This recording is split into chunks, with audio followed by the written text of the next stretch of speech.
2025년 환경의 날을 기념해서 학술과 예술이 함께 여는 공존의 장, 왓데이 포럼에 오신 여러분을 진심으로 환영드립니다. 이 뜻깊은 자리는 경기도가 주최하고 시락박물관, 지구와 사람, 그리고 지구아이가 함께 주관하였습니다. 먼저 두 가지 이야기를 드리고 싶습니다. 한나 아렌트가 말했습니다. 과거가 자신의 빛을 미래를 향해 더 이상 던지지 않기 때문에 인간의 정신은 모호함 속에서 방황한다.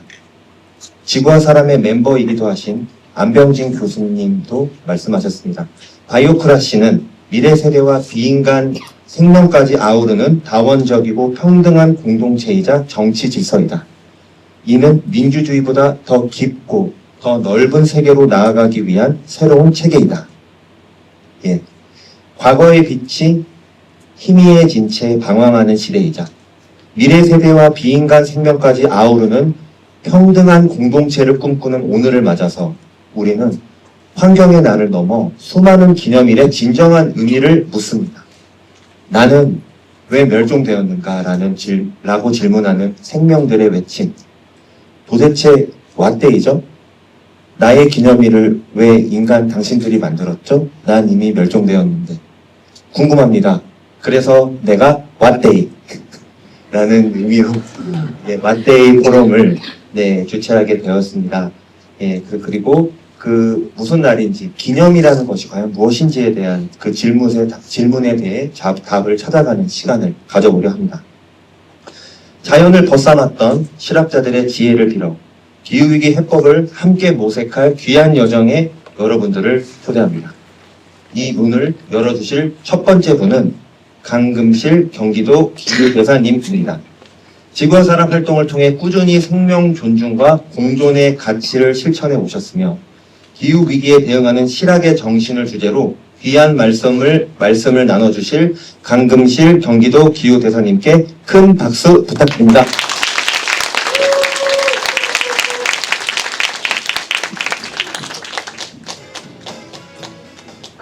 네, 지금 소개받은 경기도 기후대사 강금실입니다.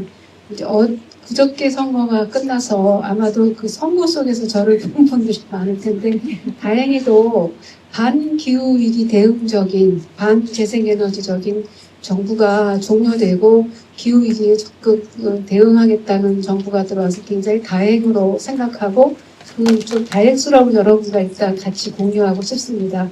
그리고 경기도는 김동연 지사님이 2022년 취임 후 2023년부터 아리백 정책을 굉장히 적극적으로 펼쳐오셨고 전국에서 정말 유일하게 그걸 이렇게 지켜오셨습니다. 그리고 제가 이제 그 과정에서 경기도 기후대사로 활동을 하고 있는데요.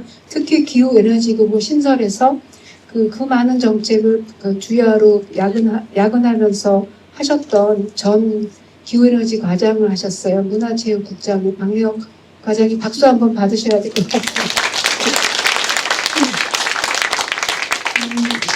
그러니까 정부와 지방자치단체는 에너지 전환 그리고 전반적인 기후테크 산업 전환에 주력을 하게 되죠. 큰 기조가 그러니까. 근데 민간 영역에서는 특히 학술과 예술 영역에서는 보다 더 근본적으로 왜 이런 기후위기, 지구의 생태 위기가 초래됐는가 하는 자연과 인간의 관계에 대한 성찰, 그리고 새로운 해법들, 적응도 이제는 1.5도가 이미 넘어섰기 때문에 우리가 좀 피부로 이제 느끼잖아요. 산불이라거나 많은 화재를 통해서. 그래서 대응도 하지만 적응도 해야 되는 이 앞으로의 과정을 어떻게 창의적으로 대처해 나갈 것인가 하는 데서 우리가 다시 한번 과거의 실학으로 돌아가게 되는 것 같습니다. 실학은 잘 아시다시피 유학의 맥락 속에서 당대의 문제, 또 미래의 문제를 해결하기 위해서 우주론부터 시작해서 굉장히 많은 과학적 접근과 실사구시의 실천적 사상을 정립하려고 노력했던 우리의 많은 선조들이시죠. 오늘 마침 이 실학박물관에서 추사 다시가 열리고 있는데 제가 추사의 말씀을 좀 소개해 드릴까 하는데 추사 김정희 선생께서 유재라는 집의 현판에 글을 쓰셨는데 그 중에 그런 구절이 있습니다. 유죄라는 유자가 그 공무원들 결제 보류 이런 거 아시죠? 보류한다, 결정을 보류한다는 보류의 유자인데 기교를 다하지 않고 남겨서 그러니까 보류한다는 남겨서 자연으로 돌리고 또 복을 다하지 않고 남겨서 자손에게 돌려라 그런 구절이 있습니다. 이거를 지금 현대적으로 풀이하면은 우리가 과학기술을 통해서 자연을 남김없이 다 쓰고 있잖아요. 이런 거는 지속 가능하지 않다는 그 맥락인 거죠. 자연을 남기고 공존하는 지혜를 익혀야 되는 것이고 우리 현재의 미래 세대에게 넘겨줄 만한 우리 여러 가지 문화유산과 지구를 생각하면 지속 가능한 철학은 바로 이런 실학사상에서도 찾아볼 수가 있는 것이죠. 그래서 이런 자연과 공존을 추구하는 철학적인 자세 그리고 새로운 과학적 접근과 새로운 창의적 상상력을 한번 대담하게 펼쳐봐야 되는 그런 관점 속에서 오늘 음악 창작극과 두 분의 전문가 선생님 강의가 준비된 것 같아요. 두 분 전문가 선생님 안내가 있겠지만 한국에서 식물지리학에서 기후변화를 일찍부터 제가 사실은 공우석 교수님 책을 보고 기후변화 공부를 시작했다시피 했어요. 그 DMZ 안에 식물들이 어떻게 변하고 있는가 기후 때문에 최고 전문가시고 생태헌법에서 최고 전문가이신 오동석 교수님 귀한 강의 해주실 것 같고요. 그래서 오늘 한번 우리 함께 자연과의 공존을 실학의 우리 선조들의 사상을 통해서 어떻게 우리가 다시 생각하고 배울 것이며 어떻게 새로운 기법들을 찾아갈 것인가 함께 고민하고 공유하는 자리가 됐으면 좋겠습니다. 감사합니다.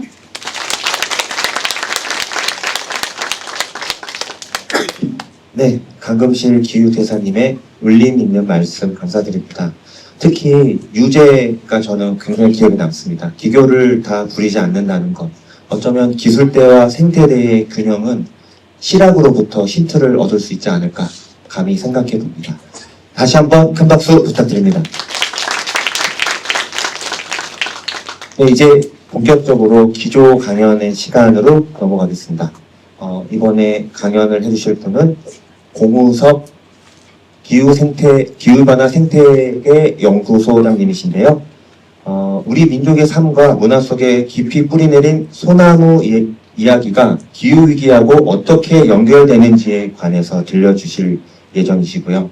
1억 년 전부터 수많은 빙하기를 견디며 우리 곁을 지켜온 소나무가 직면한 위기를 생물지리학적 관점에서 생생하게 들려주실 예정입니다.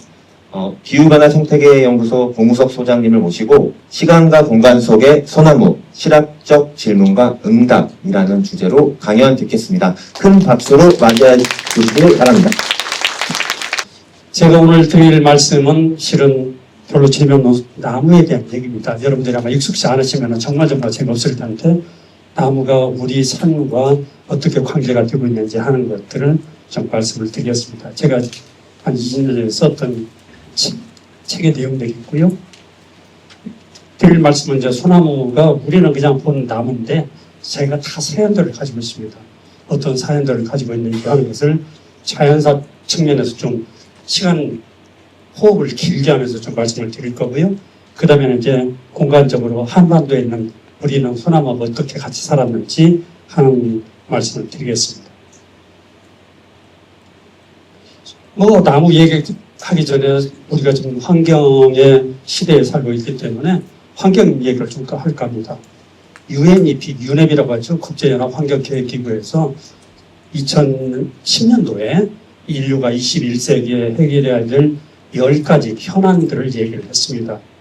저건 193개 UN 회원국 모두가 다 같이 고민하고 있는 문제들이죠. 그래서 여기 보시게 되면 기후변화부터 시작해서 미세먼지까지 지금부터 15년 전에 전 세계에 있는 모든 나라들이 가지고 있는 고민사항을 우리가 이걸 해결해야 된다 하는 얘기를 했는데 한 15년 지난 사이에 우리는 이 문제 중에서 다 해결했나요? 아마 하나도 자유롭지 못할 겁니다. 그나마 요즘 코로나 거치면서 미세먼지는 조금 이제 덜한 것 같은데 거의 같은 시기에 스웨덴 스톡홀름 대학의 스톡홀름 리질리언스 센터라고 하는 스톡홀름 대학의 두뇌 집단에서 네이처 잡지에 썼던 내용입니다. 근데 거기에서도 유네바와 비슷하게 거의 같은 얘기들을 하고 있습니다. 그런데 하나 다른 것은 여기에서는 빨간색으로 위험수위에 있는 주제들을 먼저 이제 경고를 했습니다. 그래서 여러 가지가 있는데 세 번째로 기후변화를 얘기를 했습니다. 유엔하고 좀 다르죠? 그리고 두 번째는 질소의 순환에 문제가 있다 하는 얘기를 했고, 첫 번째 이야기한 게 우리나라에서는 결코 일어나지 않을 생물 다양성이 사라지는 문제가 제일 시급하다. 아마 우리 지금 설문조사하면 저건 나오지 않을 거예요. 정치인들도 기후위기 얘기는 해도 생물 다양성이 중요해요 하는 얘기를 하면은 저 사람 시대에 뒤떨어지고 뭔가 세상을 모르는 사람이야 그럴 텐데, 왜 스톡홀름 대학에서는 이 얘기를 했을까요? 저는 그 차이가 우리하고 스웨덴이 가지고 있는 문화적인 그리고 과학적인 어떤 격차라고 생각을 합니다. 그쪽 갈 때마다 저렇게 되는 것은 우리가 지금은 잘 사는 나라가 됐지만 실은 우리가 떨어진 부분들이 분명히 있고, 그러한 것 격차를 어떻게 줄여야 될 건가 하는 얘기를 하는 게 필요하다고 생각합니다. 이게 이제 실학에서 기후변화하고 같이 이렇게 이런 얘기를 했기 때문에 여러분들 좀 재미없을지 모르겠는데 화면이 좀 작아서 미안합니다. 여기가 북극점입니다. 북극점을 중심으로 해서 북반구의 지도입니다. 이게 북반구의 지도인데 이 북반구 지도를 보시면 여기가 좀 북극점인데요. 여기가 북미 대륙이고 여기가 스칸디나비아고 한반도가 여기에 있습니다. 이게 지금부터 22,000년 전 지구가 가장 추웠을 마지막 빙하기 때 지구의 모습입니다. 현재 지구의 10%, 육지의 10%를 얼음이 덮고 있습니다. 그런데 지금 2만 년 전 지구의 33%를 빙하가 덮었습니다. 미국의 뉴욕부터 시작해서 이런 지역들이 다 빙하가 덮여 있었고, 스칸디나비아는 무려 3,000에서 4,000m의 얼음이 덮고 있었다는 것은, 그 얘기는 무슨 얘기냐면은 당시 기후가 엄청 추웠다는 얘기가 되겠죠. 그러면 이 빙하를 만들었던 물은 어디에서 왔을까요? 물은 바닷물이 증발했던 것이 비로 해가지고 하천을 통해서 다시 바다로 돌아가야 되는데 돌아가지 못하고 제국적 쌓인 거죠. 그 결과 여기 이제 보시면 여기 한반도가 있는데요. 파란 색깔로 된 것들이 빙하입니다. 저렇게 빙하가 북반구 다 남반구도 덮고 있을 정도니까 당시의 기후는 얼마나 지금보다 추웠을까요? 근데 그렇게 생각하면 한 20, 30도 기온이 낮았나 봐 그렇게 생각하실지 모르는데 실제로는 그렇지 않고 지역에 따라서 좀 편차가 있습니다. 보통은 한 4, 5도에서 많게는 10도 정도까지 현재보다 기후가 이렇게 낮았던 거죠. 그런데 그것은 지금부터 2만 년 전, 2만 2천 년 전 얘기인데 지난 100년 동안에 지구의 평균 기온이 1.5도 상승을 했습니다. 그러면은 2만 년 동안에 한 5도 내지 10도 온도 차이가 난 거하고 100년 사이에 1.5도가 오른 것은 얼마나 심각한지 하는 것들을 우리가 알 수 있을 겁니다. 아마 나중에 기회가 되면 우리 권은태 박사님이 훨씬 저보다 기상 쪽의 전문가시니까 말씀을 한번 하실 있을 거고요. 이렇게 눈이 제국적 쌓이다 보니까 바다가 점점 낮아졌습니다. 그래서 당시에는 바다의 깊이가 현재보다 100에서 130m 정도 낮았습니다. 따라서 평균 수심 3에서 44m면 서해 바다는 육지였고요. 그리고 제주도나 한때는 그 추웠던 또 한때에는 일본 열도까지도 같이 육지로 연결되어 있던 이제 연육교가 있었던 거죠. 그리고 이제 지금부터 12,000년 전부터 시작해서 기온이 현재하고 비슷해지게 됩니다. 그래서 이때를 우리가 뭐라고 얘기하냐면 신석시대라고 얘기를 하죠. 그리고 신석시대 이래 지구의 기온은 오르락내리락 하는 일들을 끊임없이 했습니다. 그래서 특히 이제 이따도 말씀드리겠지만은 조선시대 때는 현재보다도 기온이 훨씬 더 낮고 비가 잦아서 애로사항이 많았고 유럽에서는 그 때문에 흑사병이 창궐을 해서 많은 사람들이 목숨을 잃는 일들이 있었고요. 그리고 이제 지난 2000년 동안에도 기후는 끊임없이 변했고, 그리고 지난 100년 동안에도 아까 말씀드렸다시피 전 세계 평균보다 우리나라의 평균 기온기는 훨씬 가파르게 우리나라는 온난화가 진행이 됐습니다. 왜냐하면 인구가 폭발적으로 증가를 했고, 그리고 고도의 압축 성장과 도시화 그리고 자연 파괴 이런 것들이 같이 이어지다 보니까 그런 일들이 이렇게 발생을 했습니다. 오늘 이제 제가 말씀드릴 소나무 얘기입니다. 이게 지금 적도고요. 까만 점들은 소나무가 주로 분포하는 지역들입니다. 보면은 이게 북반구에 많이 있는 것들을 볼 수 있고 우리가 살고 있는 이 동아시아, 유럽, 북미 대륙, 중위도 지역이 소나무 종류들이 많이 사는 지역들입니다. 그런데 묘한 것은 이 지역에 다 거의 대부분의 OECD 국가들이 들어있습니다. 그러면은 기후 조건이 제대로 준비를 하지 않으면은 여름에 떠 죽거나 겨울에 얼어 죽을 수밖에 없는 곳들에서 이제 사람들이 경쟁력을 가지고 이게 살았고 그게 소나무도 아마 그런 역사를 거쳤을 것으로 저는 생각을 합니다. 우리가 보는 소나무 너무 흔하죠. 흔하기 때문에 지난번에 산불이 나니까 소나무가 주인이 된 거예요. 그래서 제가 어디 방송에 나가서 그게 아니에요. 소나무는 주인이 아닙니다. 사람의 범인이에요. 그런 얘기를 했는데 우리 주변에 보는 소나무가 이제 학력으로는 파이너스 데스플로라고 하는 건데 이 소나무가 자라나는 분포도입니다. 이 한반도가 있고 일본 열도가 좀 있고 근데 일본 열도는 소나무 재선충으로 인해 가지고 소나무가 거의 다 죽었습니다. 여러분들이 일본 가셔가지고 보면은 어떻게 이발을 잘 해놓은 이런 소나무들 있잖아요. 그 소나무가 아니고 실은 곰솔이라고 하는 해송이라고 하는 일본 소나무입니다. 일본에서 거의 죽고 우리나라만 있는 거죠. 그리고 러시아 연해주 쪽에는 저게 너무 희귀식물이에요, 소나무가. 그래서 러시아 연해주 블라디보스토크에 있는 제 아는 동료가 이제 식물원 원장인데 그분은 자기 소나무 죽을까봐 노심초사해요. 이게 없어지면 안 되니까. 그런데 우리는 우리 주변에 너무 흔하니까 얘를 정말 이게 발톱에 있는 때도 정도로밖에 생각을 하지 않는 거죠. 절대 그런 존재가 아닙니다. 왜냐하면 한반도에서 소나무가 사라지면은 아마도 지구상에 우리가 마지막 소나무를 보내는 일이 될 수도 있기 때문에 그렇습니다. 아이고 그림이 작아서 죄송합니다. 이게 이제 과거 지질시대 때부터 시작해서 소나무가 살았던 지역이고요. 그리고 이제 여기에 세종실록 지리지부터 시작해서 신증 동국여지승함, 동국여지지, 여지도서, 임원 16기, 대동지지, 조선일남 이게 조선시대 500년, 그러니까 일제강점기까지 해가지고 제가 100년 단위로 어떤 문헌들을 뽑아가지고 당시에 소나무가 자랐던 곳을 복원해 보려고 저런 작업을 했습니다. 여기 이제 우리 관장님이나 역사하신 분들은 원문 보는 게 익숙하시겠지만은 저는 애로사항이 많았습니다. 구격되지 않은 자료들을 제가 보려니까 정말 장난이 아니더라고요. 근데 어쨌든 이걸 가지고 이제 자료를 만들었고 요게 세종 때부터 시작해서 일제강점기까지 우리나라에 소나무가 자랐던 것들을 이렇게 만든 지도입니다. 제가 자료를 다 만든 건 아니고요. 여기에 보면은 우리 당시 조선시대 때 군과 현에서 어떤 물산이 나고 거기에 곡물을 뭐를 바쳤고 토산이 뭐고 토공이 뭔지 하는 것들이 다 나와 있는데 그걸 데이터베이스로 해서 제가 이제 지도를 그린 거예요. 그러면은 이게 우리나라 소나무는 예사 소나무가 아니고 우리 조상들과 아주 밀집하게 관계를 가지고 이렇게 지금까지 살아온 존재라는 것을 이해할 수 있을 것 같습니다. 현재 이제 소나무 분포도고요. 여러분들이 바닷가에 가가지고 맥주 마시고 치킨 먹고 막걸리 마셨던 데서 봤던 그늘에 있는 소나무 그늘에서 얘기하셨죠? 바닷가에 있는 그때는 소나무가 아니에요. 곰솔입니다. 곰솔. 해송이라고 하는 곰솔이고 얘는 바다에서 멀어지면 살지를 못합니다.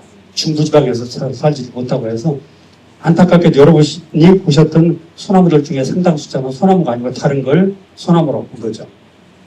자기가 만난 애인이 있는데 애인하고 얼굴 비싼 사람한테 가지고 내 애인인 줄 알고 그걸 알고 갔다가는 난처한 일이 다 있게 되잖아요. 우리나라에 침엽수라고 하는 바늘잎 나무가 28종이 자생을 합니다. 자료가 작아서 화면이 작아서 잘 보이질 않는데 그 중에 오늘 제가 소나무를 얘기를 하려고 하고 소나무하고 사천지간에 있는 애들이 잣나무, 섬잣나무, 눈잣나무, 곰솔 이런 것들이 있어요. 이런 것들이 있는데 오늘은 제가 이제 이걸 다 얘기는 할 수는 없으니까 소나무 얘기만 좀 말씀드리겠습니다. 이건 글자가 너무 작아서 좀 그런데 어떤 애들은 북한의 높은 고산지대에만 살고 있는 바늘잎 나무도 있고, 오늘 제가 말씀드린 것은 전국의 산지에 걸쳐가지고 자라는 나무가 바로 소나무입니다. 그래서 백두산 산자락부터 시작해서 서귀포까지 이런 지역에 다 자라는 나무가 되겠습니다. 오늘 기왕 오셨으니까 이따 가셔가지고 한번 보세요. 어떤 솔방울이 있고 이런 솔방울이 있습니까? 근데 이 솔방울에 잎을 주변에서 주워가지고 보시면은 바늘잎이 2개짜리가 있어요. 바늘잎 2개짜리만이 우리나라 토종입니다. 그래서 여기 보시는 이 나무는 우리가 흔히 얘기하는 소나무예요. 솔방울과 이게 바늘잎이고요. 또 하나는 바늘잎이 2개인데 얘보다 훨씬 더 굵고 그 다음에 길고 그리고 나무 껍질이 새카만 나무가 바로 아까 말씀드렸던 곰솔, 해송입니다. 바닷가에 보시면 모래에 사는 애들은 대부분 그거고 이 오른쪽에 있는 애는 솔방울이 훨씬 크죠. 그리고 잎사귀가 바늘잎이 5개가 있어요. 얘는 잣나무입니다. 여기 홍천이라든지 이렇게 이쪽에서 많이 가평이라든지 이런 지역에서 많이 나오는. 그리고 2개짜리도 있고 지금 5개짜리 있는데 여기 보면 3개짜리도 있죠. 3개짜리가 있는데 3개짜리는 100% 외국에서 수입된 외래종입니다. 대표적인 게 니게라소나무. 이렇게 잎이 가지가 있는데 여기 보면 줄기에서 잎이 나와가지고 지저분하게 되어 있는 애들 있죠.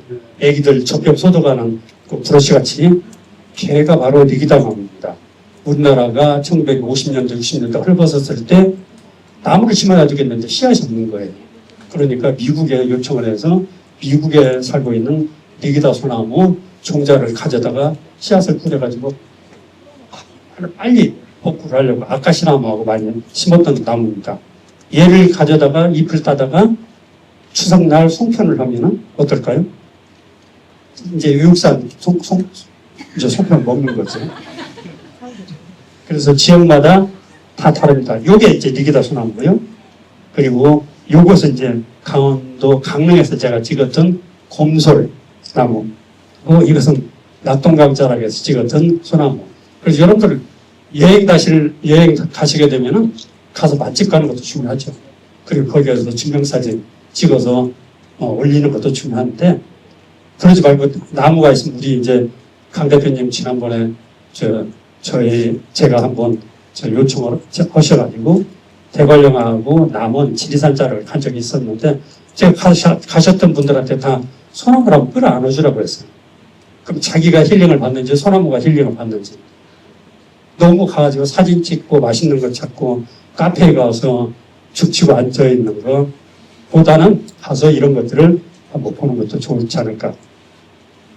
제가 빨리 가야 됩니다. 시간이 얼마 20분밖에 못 돼서 이건 제가 여러 해 전에 금강산에 가가지고 금강산에 찍었던 소나무고요. 이 나무는 나중에 기회 되시면 가보세요. 용틀이 많은 소나무. 저로부터 남은 인월이라는데 있는 나무입니다. 이것은 금강소나무에 있는 이번에 이제 불나서 피해를 받은 지역 중에 하나인 경상북도 울진의 금강소나무 숲입니다.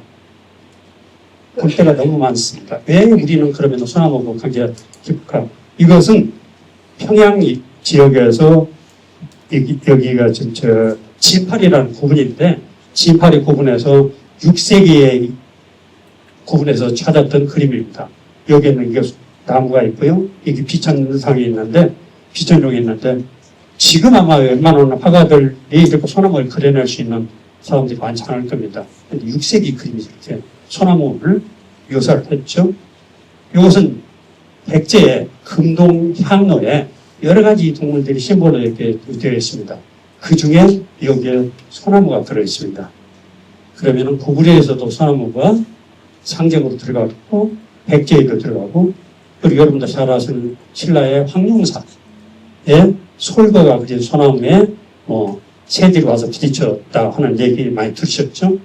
고구려 백제 신라가 그렇게 싸웠는데 무슨 공통점이 있었길래 그랬을까?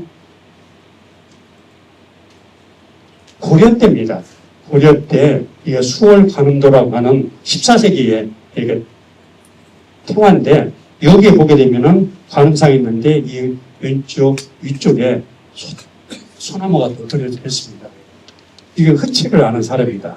흔치를 않은 사람인데 저 그림은 현재 우리나라에 있죠. 이탈리아 제노바에 있는 미술관에 있는 걸 동국대 선생님이 가셔가지고 사진을 찍은 겁니다.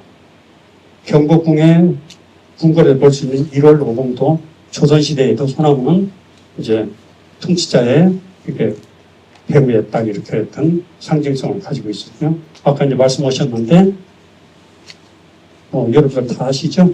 세한도에 이렇게 소나무하고 또 한 나무, 그 소나무가 분명한데 한 나무가 저게 참나무냐 아니면 측백이냐 논란한 게 많이 있습니다. 그런데 그게 뭐가 됐든 아마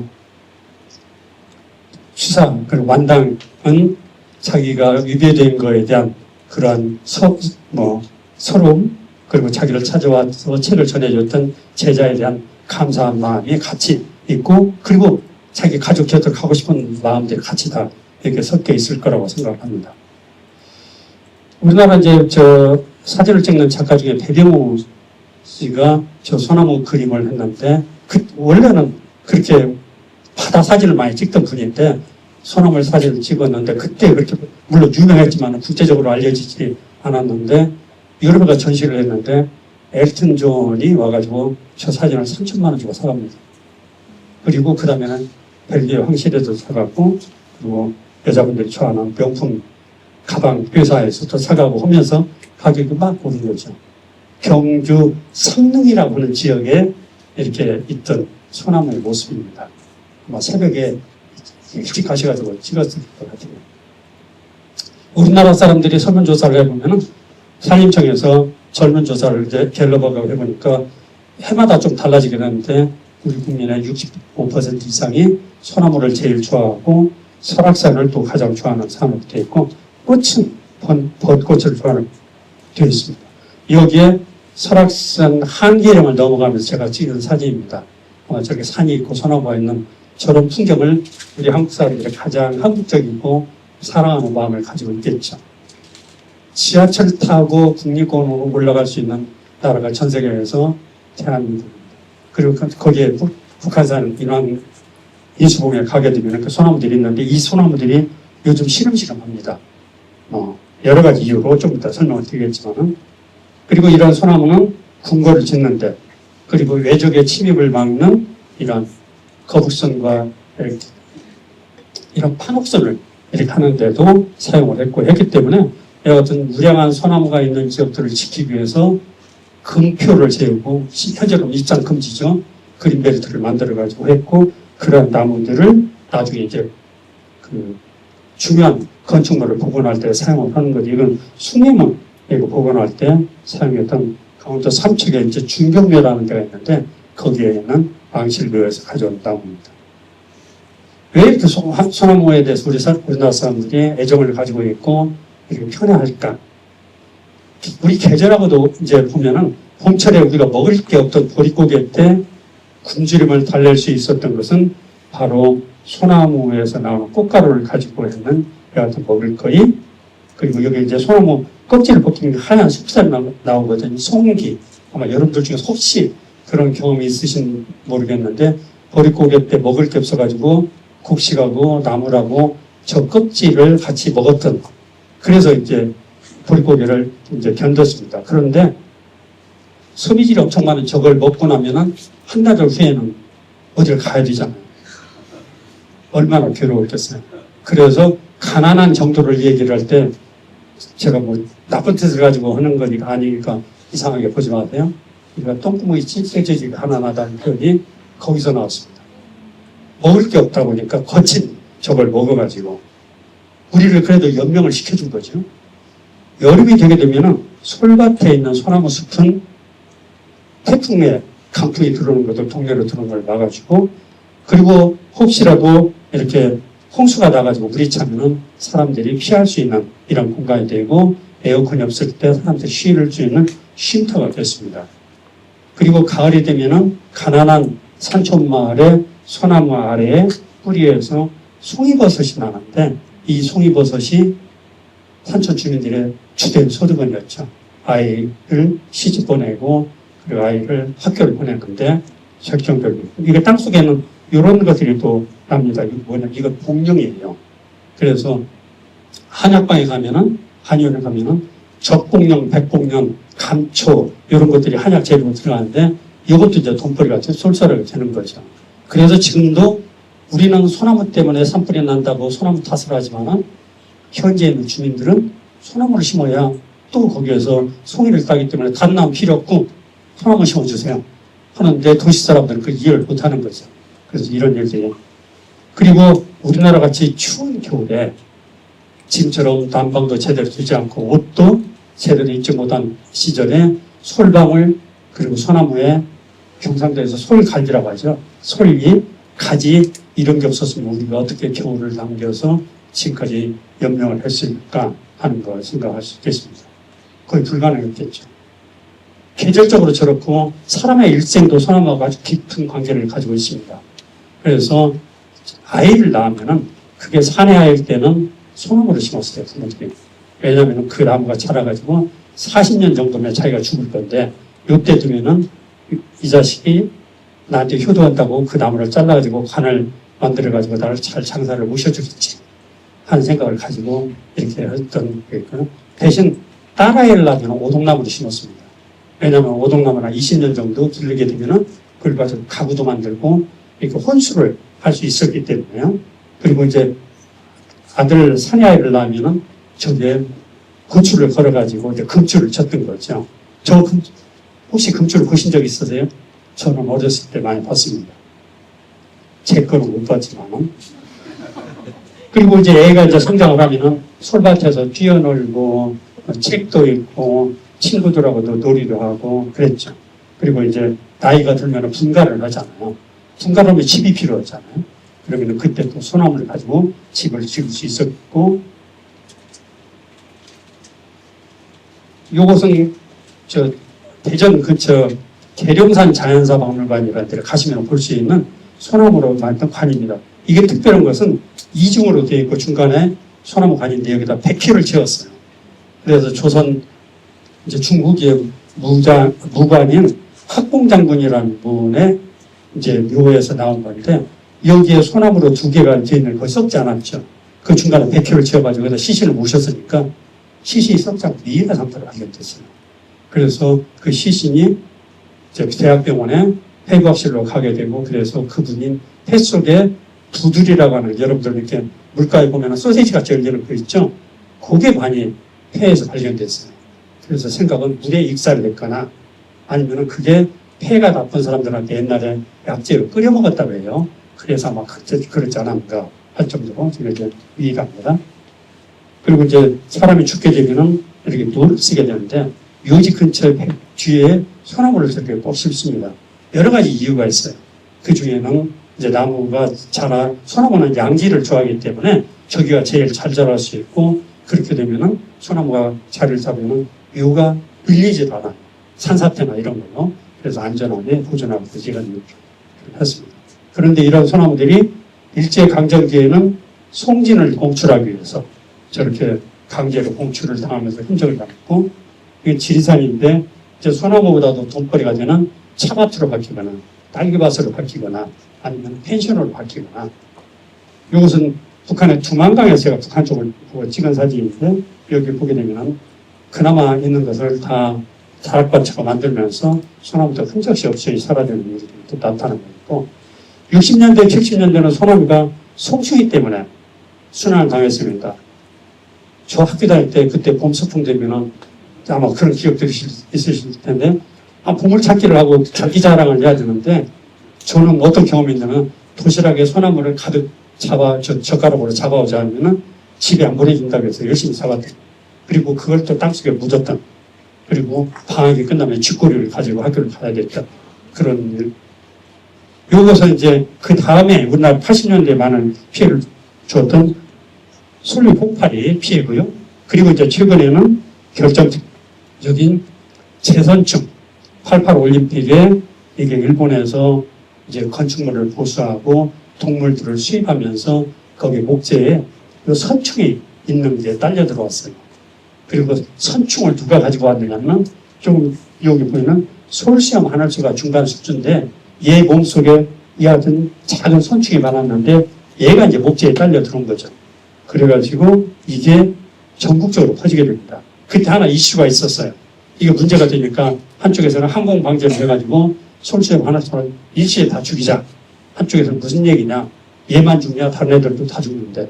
그러다 보니까 실기를 해가지고 결국은 전국적으로 퍼져서 지금은 전국 어디 할 것 없이 서울에도 태릉까지 올라와 있고요. 그리고 이제 안타깝게도 휴전선을 넘어가지고 북한에 들어갔습니다. 그래서 우리가 북한에 살충제하고 가서 방제를 해준 경험도 있고요. 그리고 이제 최근에 들어서는 아까도 잠깐 말씀하셨는데 저 소나무도 기후변화에 도저히 적응을 하지 못하고 이제는 시들시들한 일들, 말라 죽는 일들 많이 생기고 있고 여기에 더해가지고 여러분들 요즘 뭐 얼죽진이라고 하던데 얼어 죽어도 신축 아파트라고 가서 보시면은 거기에 조경들 잘 해놨잖아요. 정말 날씬하고 빨간 소나무들 많이 심어놨는데 그게 어디에서 왔죠? 강원도나 경상북도 산골에 백두대간에 있으면서 씨앗을 뿌려가지고 후손을 남겨야 될 애들이 서울에 지금 강제로 시집오고 장가와가지고 거기에 후손을 남길 수 있나요? 정말 필요하면 종자를 받아가지고 심어야죠. 우리가 그렇게 비난하지만 일제강점기에 일본인들은 이 나라를 영구에 통치할 생각을 가지고 금강송 솔씨를 받아가지고 1927년도에 심었어요. 그게 지금 가면은 나중에 기회 되면 가보세요. 대관령 강릉에는 대관령 자연휴양림 가면은 우리나라 소나무가 이렇게 잘생겼다고 하는 생각이 들 정도로 정말 이렇게 했습니다. 요즘은 이게 편백나무입니다. 산림욕 한다가 피톤치드 때문에 편백숲으로 암 환자들도 가고 여러분들도 가서 쉬시고 하잖아요. 근데 소나무가 편백나무 못지않은 피톤치드를 생산하는 걸로 이렇게 학계에서 조사가 되어서 그러니까 발표가 되게 되었습니다.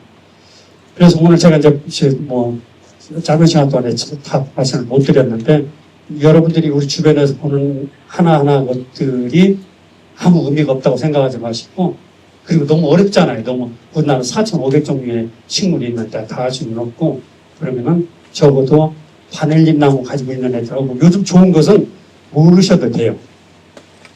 구글 렌즈나 네이버에 들어가지고 거기에 촬영을 하면은 인식을 해가지고 다 이제 알려줍니다. 그리고 그것도 안 되면은 여러 가지 이런 어플들이 있잖아요. 모야모라는 어플이 있는데 거기에 올리면은 다 가르쳐 줍니다. 이게 무슨 나무야? 한 5분 내로 답이 다 와요, 정답이.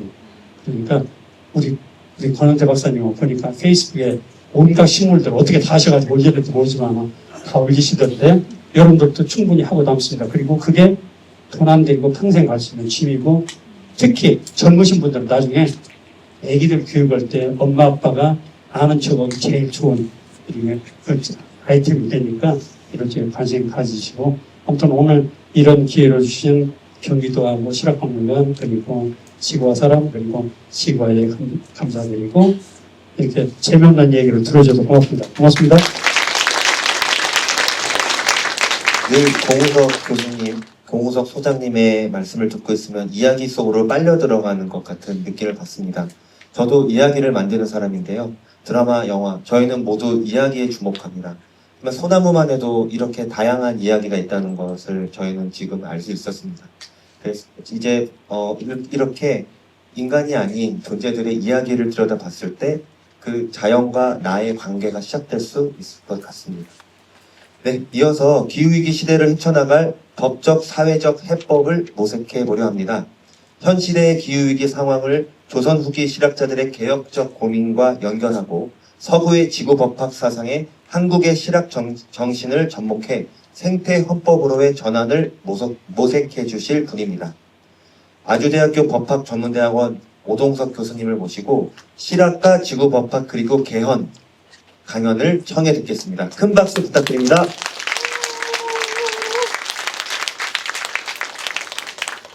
예, 저는 실학과 지구법학 그리고 개헌이라는 주제를 잡아봤는데요.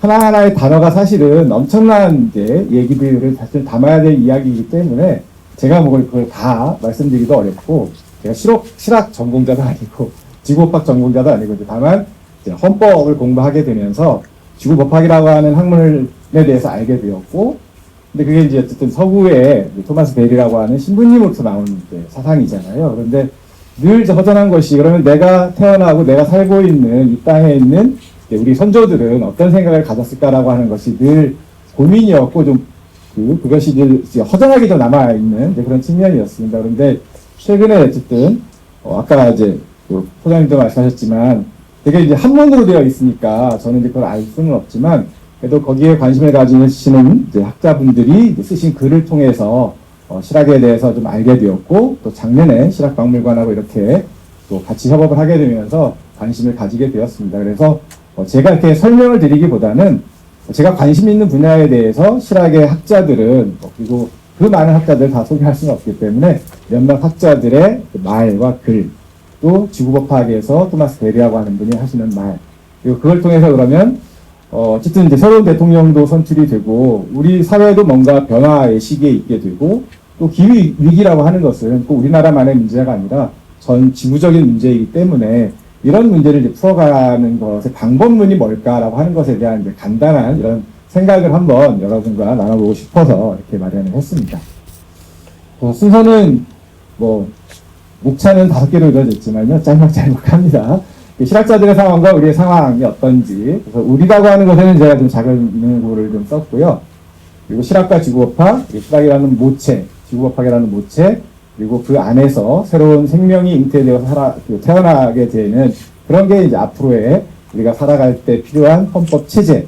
저는 이제 헌법은 뒤에도 말씀드리겠지만, 우리가 알고 있는 헌법 전이 있기도 하지만, 사실은 헌법은 사람과 사이의 관계, 사람과 사람의 관계, 우리가 가지고 있는 권리의 문제, 그리고 우리가 살고 있는 정치적 공동체를 어떻게 구성할 것인가의 문제, 그리고 아까도 이제 말씀 나왔던 것처럼 기후 위기 상황에서는 이제 인간이 아닌 그런 이제 존재들에 대해서는 우리가 어떻게 바라봐야 되는지, 이제 이런 얘기들을 좀 간단하게 해보려고 합니다. 네, 시각자들도 그렇고 되게 어느 시대를 살건 간에 모든 사람들은 자기가 사는 시대가 엄청 어렵다고 생각을 할 거고 또 위기라고 생각할 듯합니다. 근데 돌이켜보면 실학자들도 되게 그런 고민스러운 상황이지 않았을까. 조선 후기의 사회에 여러 가지 변화들이 있게 되고 신분차별이라고 하는 문제가 생겨나게 되고 그에 대한 해결책을 좀 모색하려고 했고 거기에 또 저항하는 사람도 생겨날 수밖에 없는 그런 일들이 있었겠고요.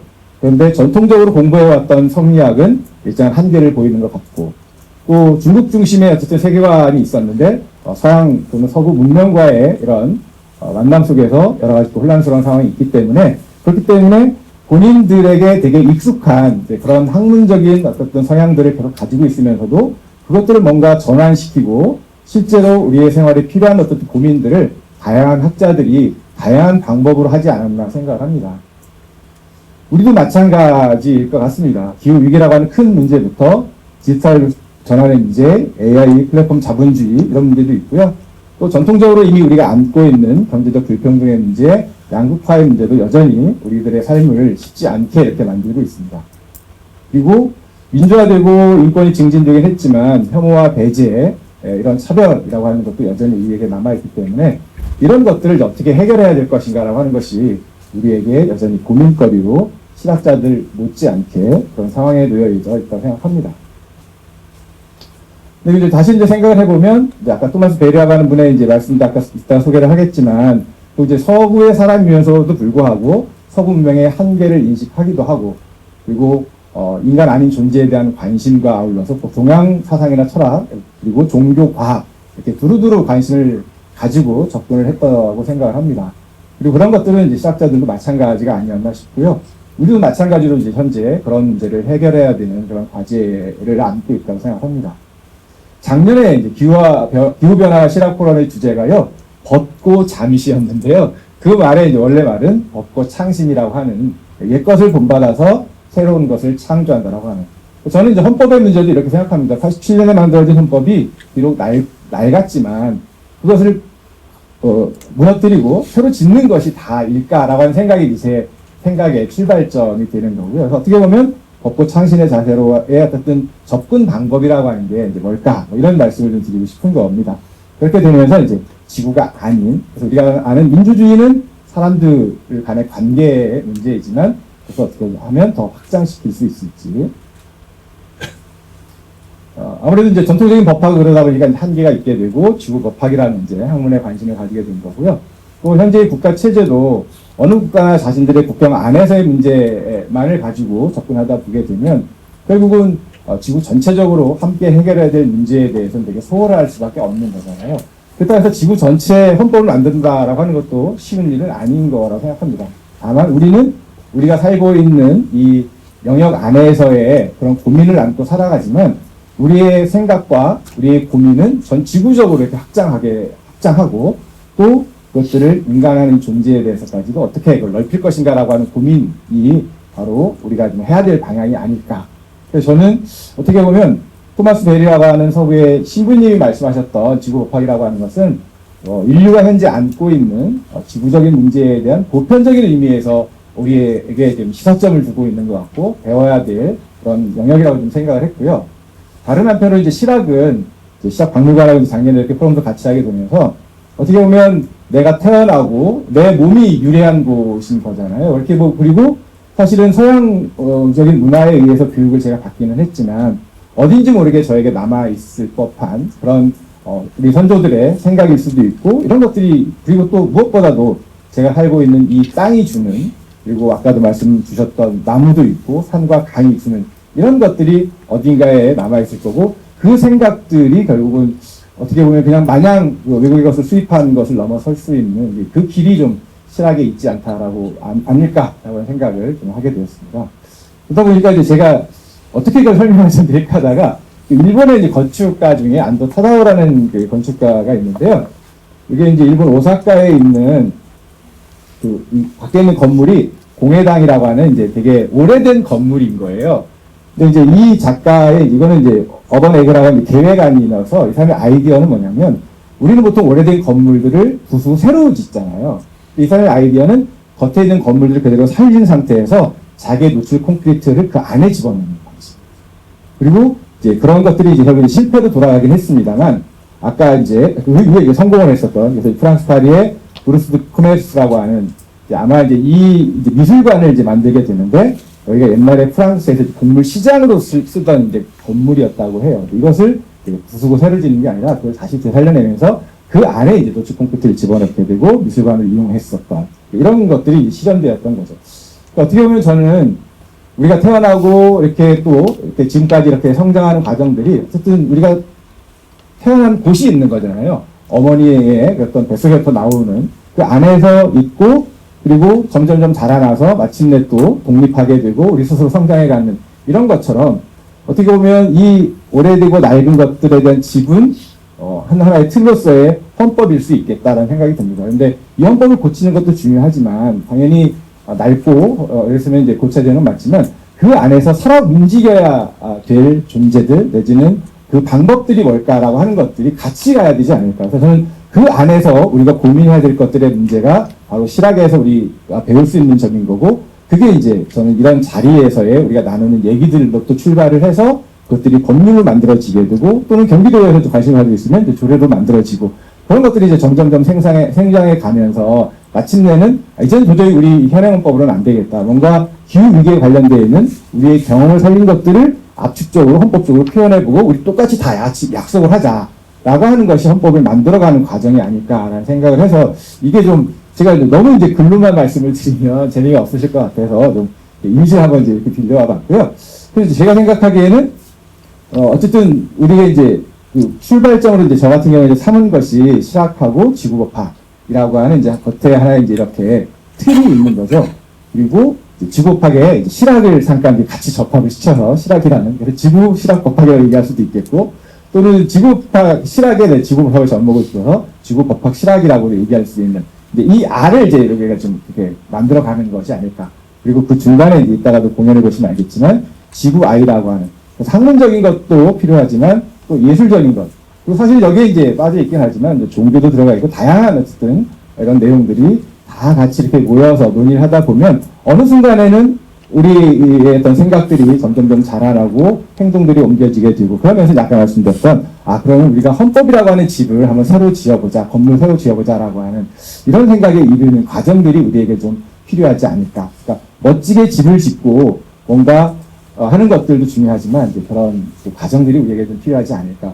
모든 제가 알기로는 모든 생명체가 그런 것 같습니다. 아주 작은 데서 시작을 해서 점점 생장해 가고 이렇게 소멸이 이런 과정들이 있는 거니까요. 그래서 실학자들에 대한 공부를 해보진 않았지만 그분들의 그런 말이나 글이 저에게 직접적으로 답을 주지는 않는다고 생각합니다. 그렇지만 그 시대를 살아가는 학문적인 일을 그 책을 얼마 전에 읽었음에도 불구하고 어떤 개인에 대한 편견이 아니지만 그분들의 뜻은 생각이 녹아난 이제 글을 읽으면서 그 사람의 이제 삶이 이렇게 그려지는 것 같아요. 어쨌든 당연히 기존에 있던 생각과는 다른 생각을 얘기하게 되면 질시도 받을 거고 비판도 받을 수 있는 거고 근데 그거에 대해서 좌절하지 않고 끊임없이 자기 생각을 얘기하면서 또 다른 사람의 생각을 배척하지 않는 이런 자세들이 보여지게 되면서 그런 것들이 무척 감동적이게 그러니까 어쨌든 학문적인 논문적인 그림에도 불구하고 그게 저에게는 되게 감동적으로 느껴졌고 그러면 그로부터 제가 배울 수 있는 것은 내가 살아가고 있는 이 시대의 고민이 뭘까라고 하는 것들에 대한 그리고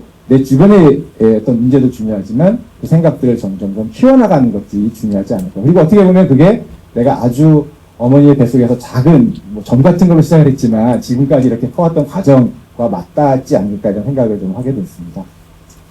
그래서 이렇게 읽다 보니까 실학자라고는 알려져 있지 않지만 진시습에 이런 이제 그래도 이런 내용이 있다고 합니다. 정치 지도자는 사람에 대해서는 말할 것도 없이 천지 사이에 살아가는 모든 존재가 그 생을 온전히 누릴 수 있도록 관심을 쏟고 배려해야 된다. 근데 이거는 이제 그 당시의 생활에서는 정책 지도자의 몫이지만 오늘날 우리는 민주주의 시대에 살고 있는 거고 민주공화국 시대에는 그런 정치 지도자가 이렇게 할 수 있도록 만드는 힘은 우리로부터 나온다고 저는 생각합니다. 이제 그런 점들에 대한 것들이 그래서 지도자를 바꾸는 것도 중요하지만 그 지도자에게 무엇을 하도록 할 것인가라고 하는 것들에 대한 고민들이 사실은 그게 이제 모이고 쌓여서 이제 압축적으로 농축된 것들이 이제 헌법이라고 하는 것에 한 줄로 남아있게 되는 거죠. 그러니까 헌법의 사실은 한 줄은 단순하게 문장 한 줄이 아닌 거고요. 거기에는 이제까지 예를 들면 인간의 존엄과 가치라고 하는 말도 그 존엄성을 위해서 살아왔던 수많은 사람들의 사실은 목숨이 거기에 들어가 있는 것이기 때문에 그 하나의 문장을 대할 때마다 저는 그 많은 사람들의 생각과 그리고 거기에 어떻게 보면 담겨져 있다고 생각하지는 않지만 인간 아닌 존재들의 그런 여러 가지 점들도 사실은 우리의 또 생명을 잇게 한 그런 이제 존재로서 존재하는 것이 아닐까라고 생각을 합니다. 그리고 담원 이제 홍대용이 이제 작년에 또 홍대용의 그런 역할을 좀 제가 잠시 하기도 했는데요. 마찬가지인 듯합니다. 그래서 담원의 경우에도 이제 가장 대표적인 말이 이제 공관병수라고 하는 말이라고 하더라고요. 단어라고. 박필병이라는 이제 교수님의 이제 책을 통해서 저는 이제 많이 시작을 접하고 있는데요. 이제 이 공관병수가 핵심적인 단어 중에 하나인데 공정하고 무사한 시각으로 다양한 사상의 장점을 주로 받아들인다라고 하는 어떻게 보면 토마스 베일이라고 하는 분이 말씀하셨던 지구법학과 우리의 선조들이 이제 시작자들이 얘기했던 것은 시차도 있고 또 공간적인 거리도 있겠죠. 그렇지만 우리를 통해서 이 자리에서 또 이렇게 만날 수 있는 자리들이 또 마련될 수 있는 것이고 그것 모두가 우리에게 또 좋은 의미로 이렇게 영향을 주지 않을까 생각합니다. 그 마지막에 있는 이제 문장은 또 되게 저한테는 되게 감동이었는데요. 천지를 부모로 삼고 사회를 한 집으로 여기노라. 그래서 생태라고 하는 말의 원래 영어적 어원이 집이라고 하는 뜻을 가지고 있다고 한다면 이런 사상들이 어쨌든 이 문장 하나에 이렇게 압축되어 있긴 하지만 그 여러 가지의 고민들과 학문적인 역정들이 이제 생각이 좀 나는 것 같고요. 그래서 동물도 모두 영묘한 덕을 지녔으며 새 또한 춤을 춘다라고 하는 상당히 예술적이고 미학적인 측면까지도 이런 얘기를 하는 것들이 어떻게 보면 그동안에 제가 이제 법학이라고 하는 학문 영역 안에서는 법전을 보고 판례만 이렇게 들여다보는 것에서 뭔가 어떻게 공부를 해야 되는가에 대한 이런 좀 깨우침을 주는 이런 문장이었습니다. 정현용 선생님도 마찬가지일 것 같습니다. 그래서 다 아시는 살림에 대한 얘기, 하천에 대한 얘기, 그리고 백성에 대한 얘기, 기술에 대한 얘기 이런 얘기들을 하나하나를 이제 더 자세히 들여다보고 우리가 공부를 해야 되겠습니다만 어쨌든 이런 전반적인 것에 대한 관심을 가지고 그 속에서의 우리가 무엇을 할 것인가에 대한 고민을 했던 것이 저는 좀 느껴져야 된다고 생각을 했고요. 또 이제 마침 또 주사전을 한다고 해서 어쨌든 이제 검색을 해보니까 또 주사 김정일 선생도 이런 또 말을 했다고 합니다. 또 이제 다른 한편은 이제 지구법학이라고 하는 또 모체가 이제 저일 수도 있고, 저희가 생각하기에는 이제 우리가 같이 좀 얘기를 나눴으면 하는 또 이제 모체인 거죠. 그래서 총체적인 지구과학이라고 하는 이제 관점에서 접근하고 있는 점에서 다양한 학문적 방법론을 같이 하고 있다는 점에서 또 일맥상통하면서도 이제 그런 의미가 담겨져 있다고 생각하고요.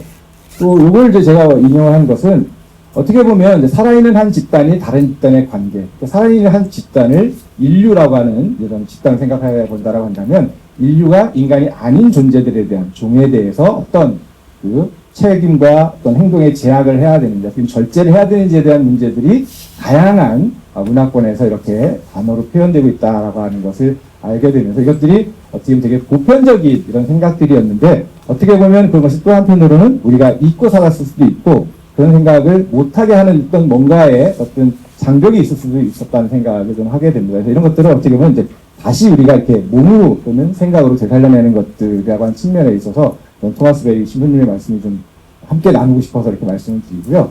또 하나가 이제 저는 이제 지구 가동력, 유트러스라고 하는 말 요즘 이제 문해력이라고 많이 얘기를 하는데 어떻게 보면 아까 그 공소장님께서 말씀하셨던 것들도 전혀 몰랐던 이제 사실들을 되게 알아가는. 그동안에 어떻게 보면 학문과 지식이라고 하는 것은 인간의 필요에 의해서 아니면 자연에 대해서도 마찬가지로 인간의 필요에 의해서 개발하거나 하는 것을만 생각을 했지 정말 함께 살아가고 왜 어떤 종은 멸종당해야 되는지 그리고 생물 다양성을 강조하면서도 그러면 그것이 우리에게 예를 들면 불이익한 점이 있기 때문에 어떤 생명을 가비히 여기진 않았는지라고 하는 것들이 어떻게 보면 계속 우리가 좀 고민을 가지고 해야 될 이제까지의 학문과는 다른 실학자들이 했던 것처럼 우리에게 현재 필요한 어떤 실학적인 것들은 무엇인가라고 하는 것들을 생각하게 하는 것이라는 점에서 일맥상통하는 면이 좀 있다고 생각을 했습니다.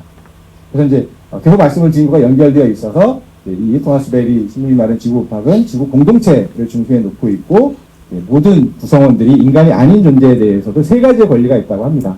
꼭 존재의 권리, 계속 존재할 수 있는 권리, 거주의 권리.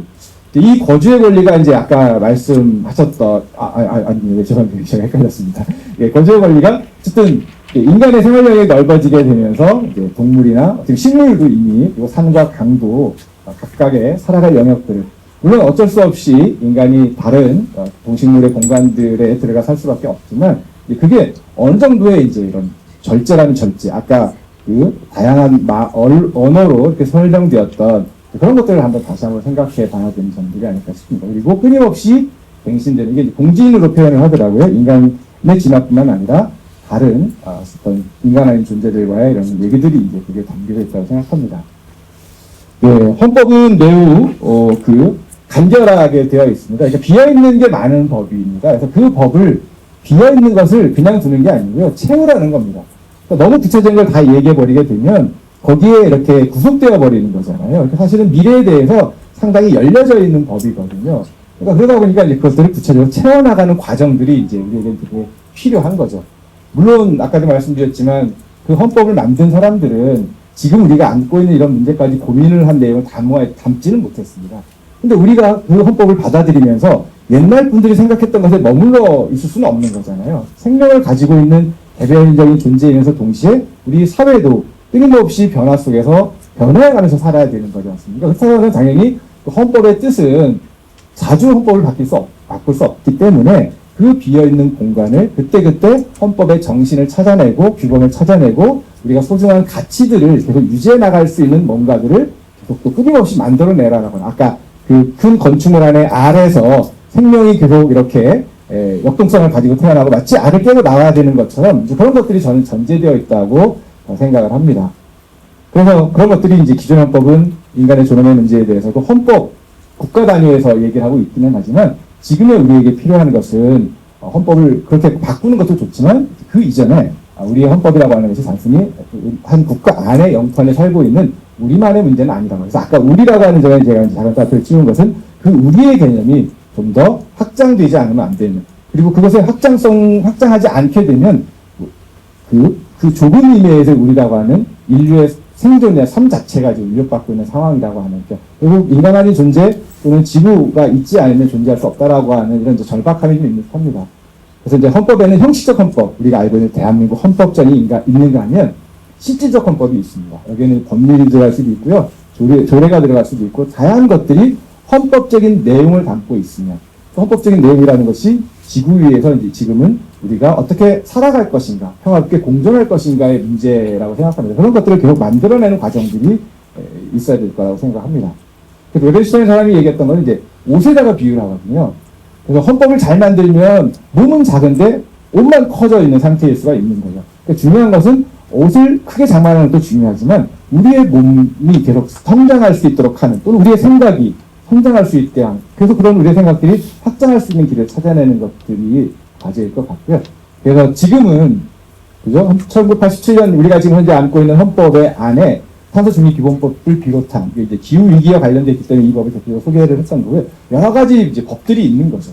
이 법들을 계속 우리는 고쳐 나가야 되는 겁니다. 거기에 이제까지의 우리가 자연을 개발의 대상으로만 생각했다라고 한다면 거기에 어떻게 공존할 수 있는지에 대한, 그리고 멸종하는 동물들이 있다고 한다면 그 동물들에 대해서 우리는 어떻게 태도를 취해야 될 거고 우리가 어떤 약속을 해야 되는지 하는 것들이 계속 쌓여 나가야 되는 거죠. 그리고 그것들을 키워나가는 것이 저는 이제 한편의 지구법이고 한편의 실학이 있게 되면 마침내는 이제 이 알이 점점점 커져서 헌법의 틀을 넘어서게 되고 그 다음에 이제 새로운 헌법이 생겨나는데, 일단 우리는 이제 대한민국의 헌법이긴 하지만 지구 전체적인 삶에 대한 고민을 하고 있는, 그래서 대한민국 국민인 동시에 지구 위를 살아가는, 그리고 다른 인간 아닌 존재들과 평화를 모색하는 이제 이런 어떤 시민으로서 내지는 주민으로서 다시 태어나는 게 아닐까 이런 생각을 좀 했고요. 그래서 이제 그 예입니다. 그래서 우리 헌법 조문에 보면 우리들과 우리들의 자손이라고 되어 있는데 그 우리들의 개념을 조금은 넓게 볼 필요가 있지 않을까. 왜냐하면 헌법 2장에 국민의 권리와 의무라고 되어 있거든요. 근데 이때 국민은 대한민국의 국적을 가진 사람을 의미하긴 하지만 해석을 통해서 우리는 이것을 이미 외국인들도 인권을 보장해야 된다고 해석하고 있거든요.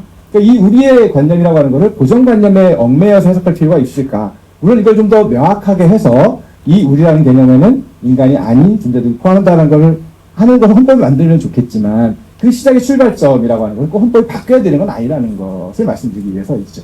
또 환경에 대해서도 마찬가지입니다. 우리는 환경은 인간을 둘러싸고 있는 나머지 자연을 대상화하고 있는데 이 환경의 의미 자체를 앞에서 철학자들도 얘기했던 것처럼 대등한 관계에서의 관계가 형성되어 있는, 나 자신을 포함하기도 하고 자연이 포함되어 있기도 하고 나와 자연이 이렇게 함께 어우러지는 공간으로서의 환경이라고 생각한다고 한다면 이제 앞에 안 보이네요. 그래서 환경권의 내용과 행사는 법률로 정하도록 되어 있거든요.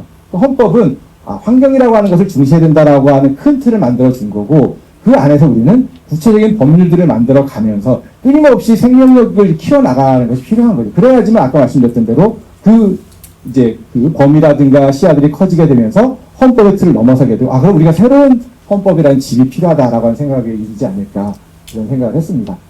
이제 마지막입니다. 그래서 그런 이제 헌법인 거고 저는 이제 그래서 그러면 과연 이 우리를 또는 이 헌법에 담아야 될 그 말들은 누구의 말인가라는 생각을 하게 되었고요. 그 지구에 사는 우리인데 그 우리는 단순히 대한민국의 국적을 가진 사람들이 아니라 사회 약자, 소수자 모든 사람을 포함하면서도 동물, 식물, 강과 산 등의 자연, 기후 위기까지도 또 지구와 우주 모두를 포함하는 이제 그런 그 개념으로 생각을 하게 되고 또 사실은 강과 산은 지구나 우주는 말을 하거나 글을 쓰지는 못하지 않습니까? 그런데 말을 하고 글을 쓰는 우리가 대신 이제 그 얘기를 해주는 거죠. 그렇다고 한다면 우리가 필요로 하는 그런 어떻게 보면 이제 정치적인 그리고 아까 잠깐 넘어가긴 했습니다만 비인간 존재들까지 포함하는 정치적인 리더는 사실은 이런 얘기를 해줄 수 있는 사람일 듯합니다. 그래서 인간의 말과 인간의 글을 사용하지만 그 대변하는 것이 인간만이 아닌 존재들까지도 포함하고 있는. 그래서 이 자리에 모이신 이제 관심부터 시작하는 것 같아요.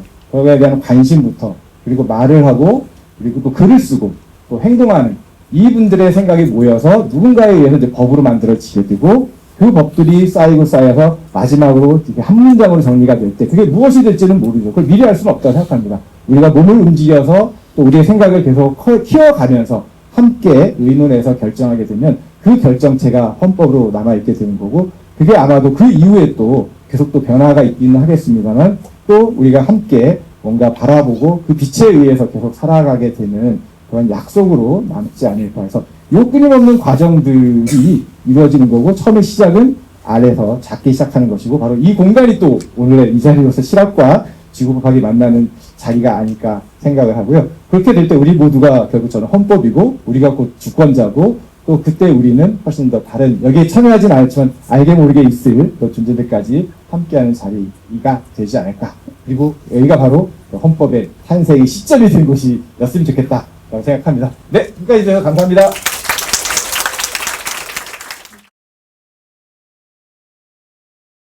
근데 이제 그때서 사회상에 저런 자료들이라고 하는 것은 지금은 우리가 인구 센서스를 하거나 뭐 통계하면은 있는 그대로 거의 대부분 반영이 되지만은 당시에 그 지역을 이렇게 관리했던 수령 입장에서는 중앙에서 얼마만큼 여기에서 바쳐라 하는 게 엄청 부담스러웠을 거고, 그리고 당연히 그걸 또 현장에서 공출을 해야 되는 입장에서는 더 그랬겠죠.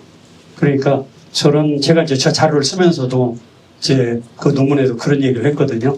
이런 자료들은 일정 부분 그러한 바이아스 혹은 이런 것들이 교란 자료가 들어갈 수 있기 때문에, 그런 것이 있음에도 그 사람이 만든 자료이기 때문에, 그리고 원치 않는 걸 해야 되는 경우가 있기 때문에 그런 한계는 있지만 그래도 당시의 것을 정확히 알 수 있는 정보로서는 의미가 있다고 생각을 해서 그렇게 했거든요. 그래서 저 일제강점기에 소나무가 저렇게 많이 주는 것은 아마도 지역에서 공출을 조금이라도 피하고 싶은 그런 마음들도 있었을 거고, 또 하나는 실제 일제강점기 때 우리나라에서 많은 목재들이 일본으로 곡물만 나간 게 아니고 도세 같은 것만 나간 게 아니고 나무들도 엄청나게 많이 베어서 나갔거든요. 그래서 그런 것들이 아마 제 자료에서 과거에 비해서 줄어들었다 하는 것들을 설명할 수 있는 이런 근거가 되니까 일정 부분은 그런 의도적으로 이 자료를 빼는 것도 있을 수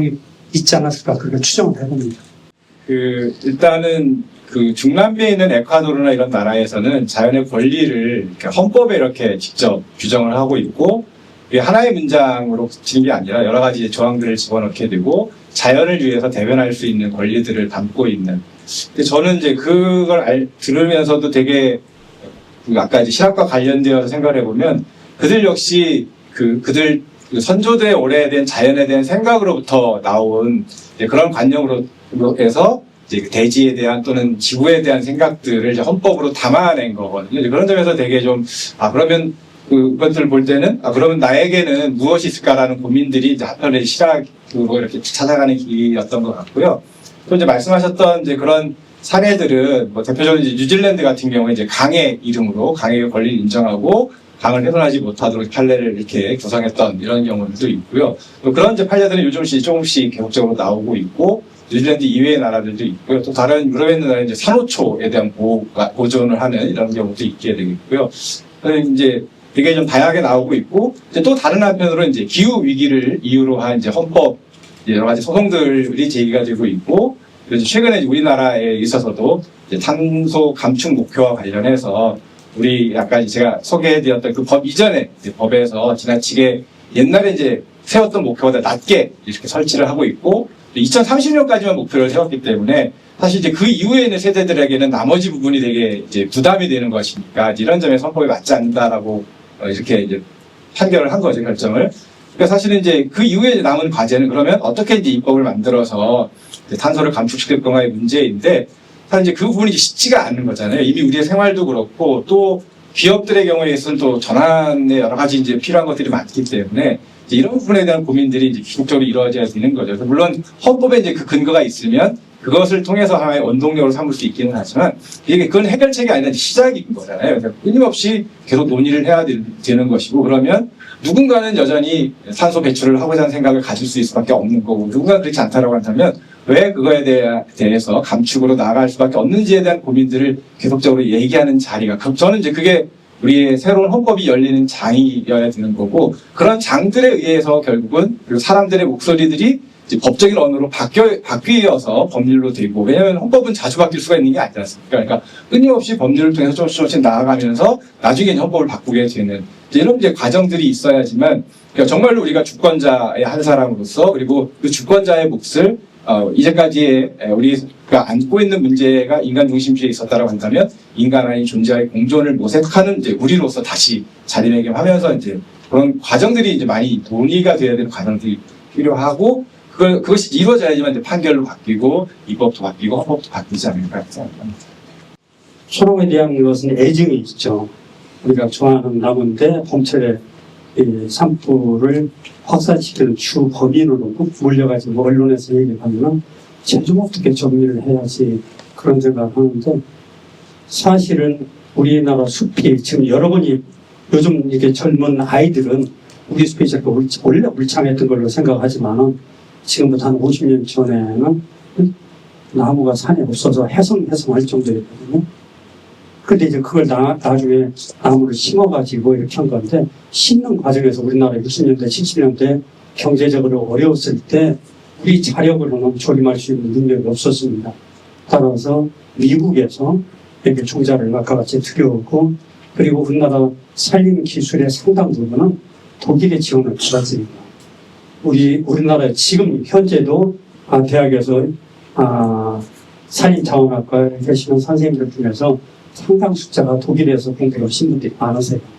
그러다 보니까 이제 독일 기술이 들어와서 1차 대전 이후에 가장 조림에 성공한 나라를 독일로 이야기하면은 2차 대전 이후에 가장 성공적인 사례를 유엔에서도 우리나라를 얘기를 할 정도입니다. 그런데 이제 이때 급한 마음에 빨리 조림을 하고 복구를 하려다 보니까 그런 선택을 하지 못한 거죠. 그래서 안타깝게도 이때 외래종들, 외국에서 원조 받은 종자들을 가지고 숲을 다 이렇게 많이 바꿨어요. 그러다 보니까 자생종보다도 외래종의 퍼센티지가 더 넓어지는 어떤 부작용이 있었고, 소나무의 경우에는 우리나라 숲이 헐벗었을 때 우리나라 전체 숲의 60%까지도 차지한 적이 있습니다. 그러던 것이 지금은 한 23% 정도로 내려왔거든요. 그럼에도 불구하고 불이 나면은 불이 많이 번지는 것은 반대로 얘기하면 우리 숲이 그렇게 울창해진 겁니다. 그리고 숲을 이제 제대로 관리를 하지 못하다 보니까 이게 이제 소나무가 됐든 뭐 어떤 나무가 됐든 불쏘시개가 돼가지고 불을 부추기는데, 그 중에서 유독 사람들이 관심을 갖는 것은 솔숲에 불이 나가지고 하는 거에 더 관심이 있는 거죠. 실제 소나무는 송진을 가지고 있고, 솔방울이나 솔잎 같은 경우는 불에 타게 되면은 이게 하늘로 상승 기류를 타고 올라가서 강원도에 있는 뭐 남대천이라든지 이런 하천을 넘어다닙니다. 한 2km 정도까지 남아다니고요. 그래서 이제 그게 물론 이제 불씨가 되는 거죠. 그러면 해결을 어떻게 할 거냐. 있는 소나무를 다 베어낼 수는 없잖아요. 그리고 소나무는 기본적으로 깊은 산속에 있는 애들도 많지만은 사람들이 살고 있는 마을 주변이 많아요. 왜냐면은 과거에 고려시대 때도 그랬고 조선시대 때도 그랬고 다른 나무들은 우리 조상들이 잡목이라고 했어요. 지금도 잡목 그런 얘기 많이 하잖아요. 소나무는 소나무였습니다. 그래서 고려 때도 조선 때도 송목, 금절, 소나무는 절대 자르면 안 돼. 곤장을 엄청 맞았어요. 그러니까 소나무를 말고 다른 나무들은 잘라도 큰 문제가 되지 않았는데, 소나무를 자르면은 곤장을 맞고 처벌을 받게 되니까 선택적으로 소나무는 보호를 받으면서 얘들이 더 이렇게 후손들을 많이 남길 수 있게 한 것도 사람 탓이에요. 소나무 탓이 아닙니다. 소나무는 햇빛을 좋아하는 양수이기 때문에 숲이 우거지면은 아카시나무나 소나무는 자리를 잡지 못하고 후퇴를 하게 됩니다. 자연적인 천리 과정을 통해서. 우리가 그 과정에서 너무 간섭을 하고 개입을 많이 한 거예요. 있는 숲 다 잘라내고 거기에 또 다른 경제적인 이유로도 개발을 하고 하다 보니까 생긴 문제여서, 소나무는 절대 죄인이 아니고 범인이 아니다. 관리를 잘못한 이게 문제다. 한 가지 지혜는 산불이 그렇게 무서우면 우리나라뿐만 아니고 미국의 서부 지역의 캘리포니아 같은 경우는 그 단독주택을 숲에 가깝게 지은 사람들은 화재보험료가 엄청나게 올라갑니다. 그러니까 내가 그만큼 감당을 하고도 자연에 가깝게 살 사람은 자연에 그만큼 해를 미치기 때문에 당신 세금도 보험료도 많이 내라는 거예요. 근데 우리는 농촌에 있는 마을들이 국가로부터 재정적인 지원을 받았으면 받았지 혜택보다는 부담이 적거든요. 그러다 보니까 이제 되려 도시 사람들이 생각하는 소나무, 그리고 산골에 사는 사람들이 생각하는 소나무를 대하는 태도가 너무 달라서 우리가 제3자 입장에서 그걸 뉴스를 보고 얘기하는 거하고, 현지에 한번 숲을 가고 난 다음에 한 1, 2주 정도 좀 찾아졌을 때 한번 놀러 한번 가보세요. 그러면 사람이 자연에 이렇게 이런 일을 할 수 있을까 하는 생각이 들 정도거든요. 이런 불들이 과거에 있었기 때문에 제가 한 가지만 말씀드리면은 우리나라 남부지방에 사찰을 가시면은 사찰 앞쪽에서 사진도 열심히 찍으시고 뒤로 한번 가보세요. 대웅전 뒤쪽에 가보게 되면 겨울에도 잎을 파랗게 가지고 있는 나무들을 심어놨습니다. 다른 이유가 아니에요. 소나무나 다른 나무들이 훨씬 더 보기가 좋은데 동백나무라든지 상록 활려수를 심은 것은 얘들이 겨울에도 잎이 있는 상태에서 잎 속에 물을 가지고 있어요. 그러니까 불이 나더라도 이게 결국은 타기는 타겠지만은 불이 이렇게 재빠르게 확산되는 막는 방화벽 역할을 하거든요. 그래서 우리가 탓을 하지 말고 지금까지 사람들이 신학로부터 시작해서 지금까지 서양의 과학을 얼마나 여러분들 공부를 많이 했어요.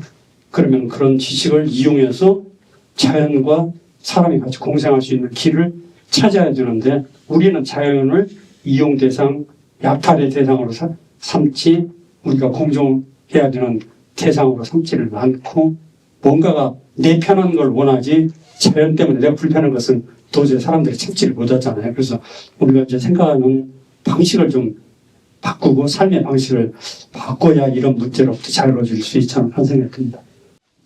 일단은 저는 이제 제가 생각하기에는 하나는 좀 되게 그런 이제 시도들을 이제 하고 있거든요. 같이 저희 이제 주과사에서 이렇게 활동하고 있는 이제 박태영 교수님 같은 경우가 이제 실질적으로 헌법을 개정하는 경우에 자연의 권리 정도는 아니어도 이제 생태와 관련된 것 아니면 미래세대에 대한 책임이랄지 이런 것들을 좀 이렇게 그 헌법을 개정할 때 포함시켜야 된다라고 생각을 하는데 하나는 저는 그걸 것 같아요. 이제 법학을 하는 사람이나 그 법조인들이 이제 기존에 이제 이게 되게 받아들이기 어려운 관념인 거잖아요. 이제 그렇게 되니까 이게 그러면 헌법에 들어오게 되면 나중에 그걸 가지고 누군가 소송을 걸었을 때 어디까지 이렇게 할 수 있느냐라고 하는 문제들이 있을 것 같거든요. 그러니까 그런 점에서 이제 저는 권리를 보장하는 것도 중요하지만 이 권리를 지키기 위한 어떤 시스템을 같이 갖추는 것도 매우 이제 중요하다는 생각을 하고요. 또 하나는 이제 결국은 이제 기업의 경우에 있어서는 계속 이윤을 창출해야 되는데 이제 그 이윤을 창출이라고 하는 것이 뭐 자연의 환경에 대한 부분들은 이제 사실 비용 처리가 그건 안 되기도 했었고 그걸 또 비용을 부담한다고 하더라도 그것이 이제 이윤과 또 상충되기 때문에 상당 부분은 이제 기업과의 문제를 어떻게 해결해야 할 것인가의 문제가 하나 있지 않나 싶고요.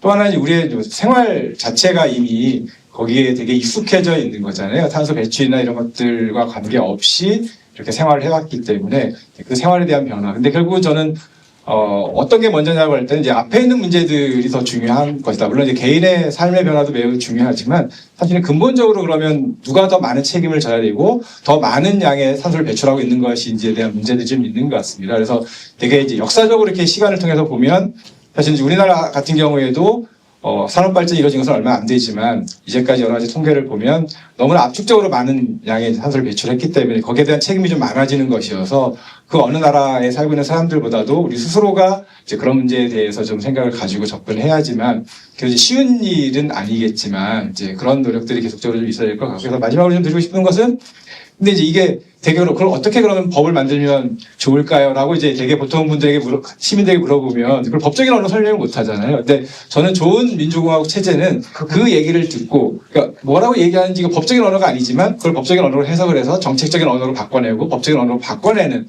그리고 이제 끊임없이 그걸 대변해주는 사람들이 여러 이제 활동가들이라고 생각해요. 교육 활동가들도 있고, 그래서 직접 실천을 통해서 경험했던 것들, 그리고 우리 공사점까지 저처럼 이렇게 관심을 가지시는 이제 이분들의 얘기들을 자꾸 들어가면서 이제 지구에 대한 가독성을 계속 높여가면서 우리가 또 공감대를 얻어가면서 뭔가 정책적인 변화로 계속 이어지는 과정들이 있어야 되게 되면 그렇게 되면 우리는 굳이 헌법 신경 쓰지 않고 조금 더 지금보다 좀 나은 사회로 나아가지 않을까 생각합니다. 하나는 뭐 가장 법학적인 그런 이제 지적이 있을 것 같고요. 그래서 저도 뭐 이것이 당장 그런 해석들이 뭐 법정에서 통용될 수 있다고 생각은 안 하는 거고, 약간 이제 아예 그림을 그려준 것이 이제 이런 것들이 생각의 출발점이 된다는 거죠.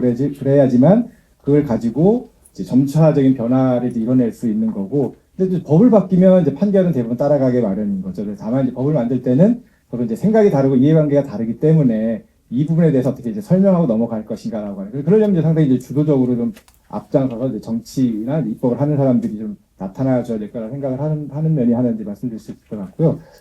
두 번째가 보호라고 하는 개념은 사실은 좀 이제 그것도 이제 그 언어적으로 가지고 있는 이제 의미가 있긴 한데, 이제 말씀하셨던 것처럼 이제 그런 보호라든지 아니면 특정 지역을 이렇게 보호구역, 보존 지역으로 하는 것들에 대해서도 과연 이제 어떤 것인지에 대한 고민은 좀 필요할 것 같습니다. 근데 이제 그것들에 대한 논의는 이제 뭐 이 자리에서 답변을 제가 드리기는 어려운 것 같고, 이제 상당히 오랜 시간의 논의를 통해서 그런 것들에 대한 생각부터 좀 바꿔 나가는 작업들이 좀 필요하지 않을까 하는 정도로만 마무리를 짓겠습니다. 네, 고맙습니다. 감사합니다.